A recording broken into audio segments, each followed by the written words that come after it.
Hi, you guys. So today we're going to start off with PMT function. As you can look at my sheets, then we're going to go into VLOOKUP. Then we're going to go into how to create a pivot table. But for right now, I am going to tell you more about PMT. The first step into enjoying Excel. First, we're going to look at PMT function. And what that is the PMT function calculates the payment for a loan that has constant payments and a consistent interest rate. So that's what PMT is. So we're going to get to the fun stuff already. And what that is we're finally going to figure out, well, my family just bought this new house, and how much do I have to pay for it monthly? So that's where my PMT function. So first, you see I clicked on the cell located by monthly payment because that's what I'm looking for. And I am going to insert my function. I've used this function PMT a number of times, but if you haven't, you go to all and you can push P on your keypad, scroll down until you find PMT. It's right there. So I'm going to click on OK.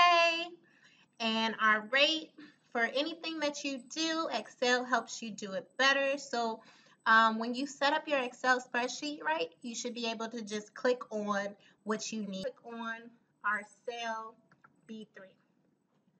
Highlight that, go to the NPR, and then we're going to click on the total number of payments for the loan, which we established is 30. Then we're going to go to PV, which is present value.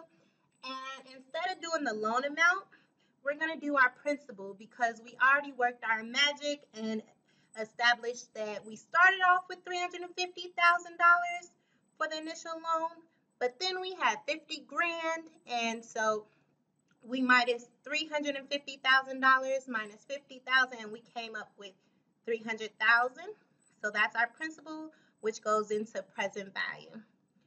Then we push OK, and whoa, we get this red number. So initially, this just tells you that when using the PMT function, the banks feel like, or this Excel feels like, you no longer have this money, so it's going to be red. So normally red means bad.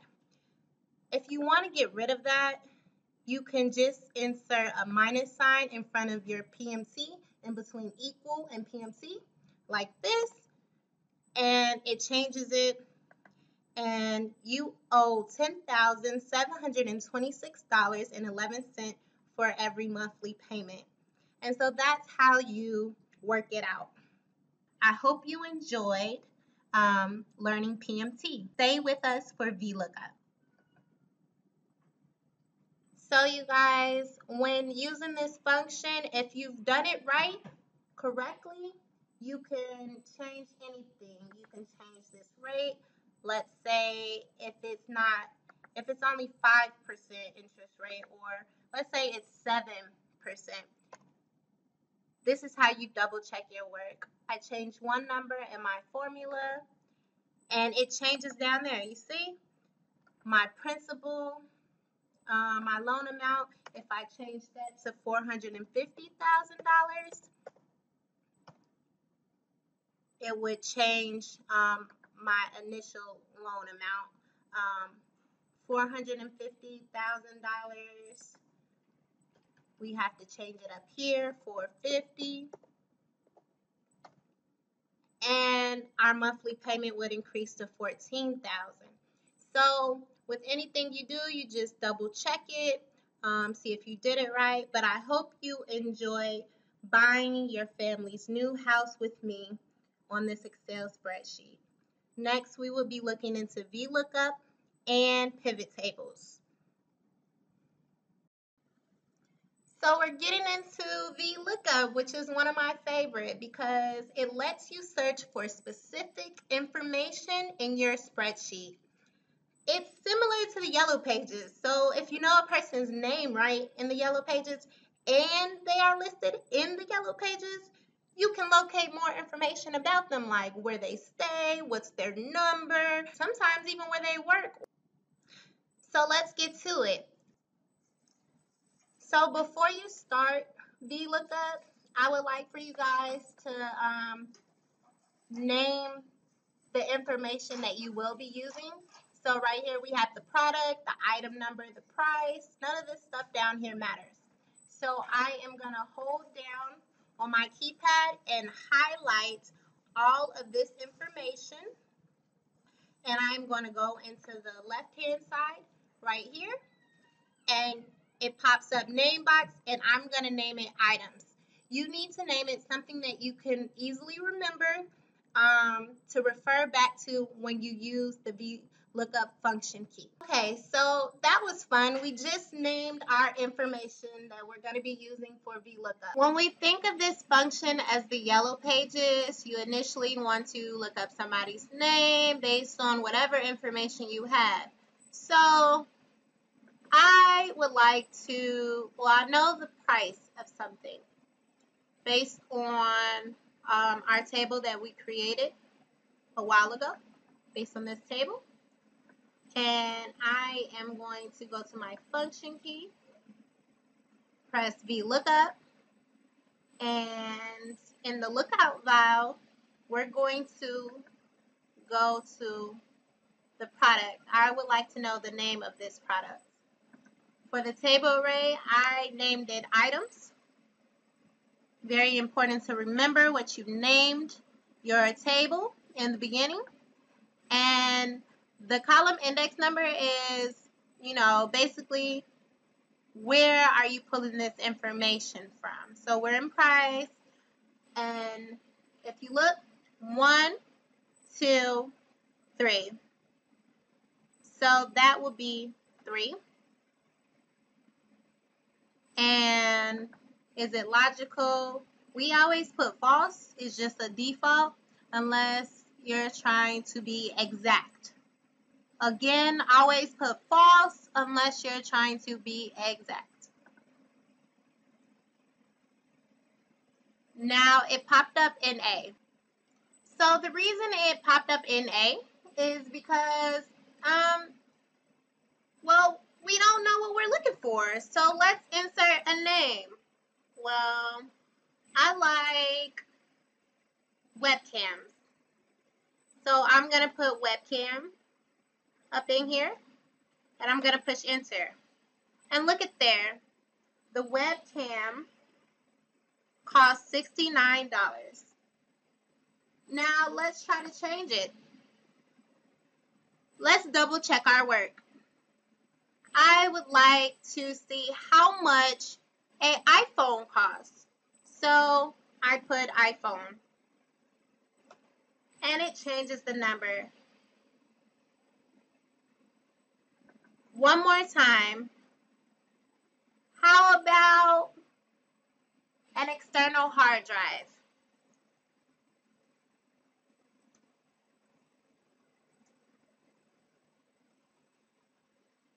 You guys get the point.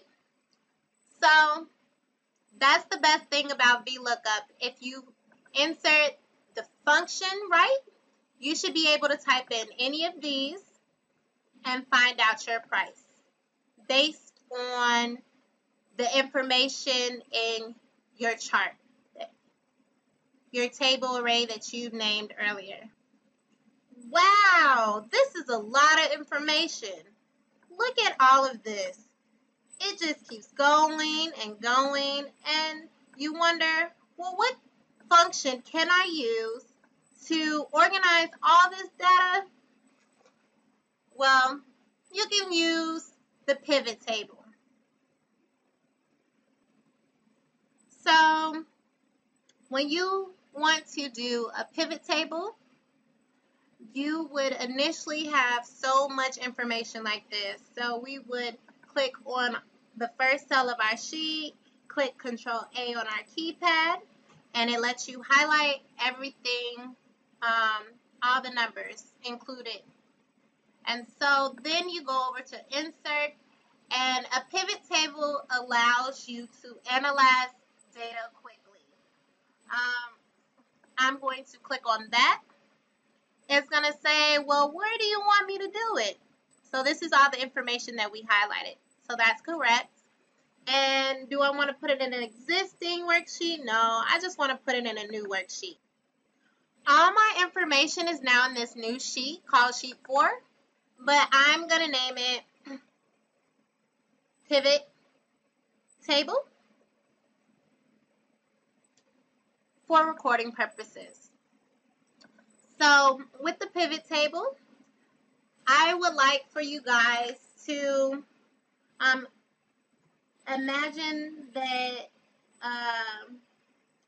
all of that information that you just saw was like the teams, the total games, the date they played them, their wins, losses, winning percentage. But what I want to look up is the top 5 teams based on wins. So I would come over here and click on the team, and I would click on wins. So far, so good. So now it looks all funny. Like, why does it look like that? So we're going to organize it so it looks better. So I'm going to leave team right here in the row. But I'm going to place wins over here in my values. So you click on that, you drag it, and it's telling me the count. Now, I don't want the count of wins. I would like to know the average. So I'm going to click on the value field setting, and I'm going to change that to average number of wins. So see, that looks a little bit better, right? So in my row heading, it still says row labels. So I'm going to go over to design, and I'm going to go to report layout, and I'm going to put show in tabular form. And so what that does is it changes it back to the initial heading that it was when I first clicked it, which is team, right?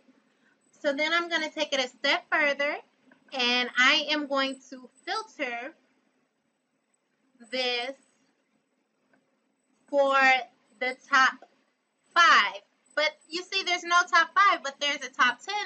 So we go into this, and we make this a 5. It's the average of wins, the top 5, and you push OK.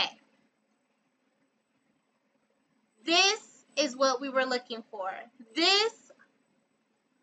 All of this information right here became this. So there you go.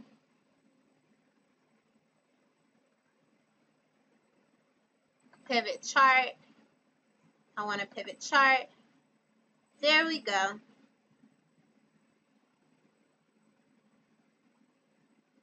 Same information. This is pivot table. This is pivot chart.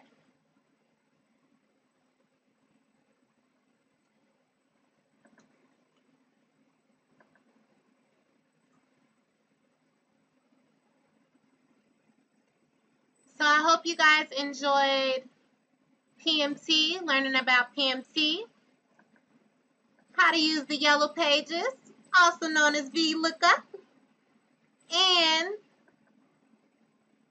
how to create your very own pivot table based on a lot of data.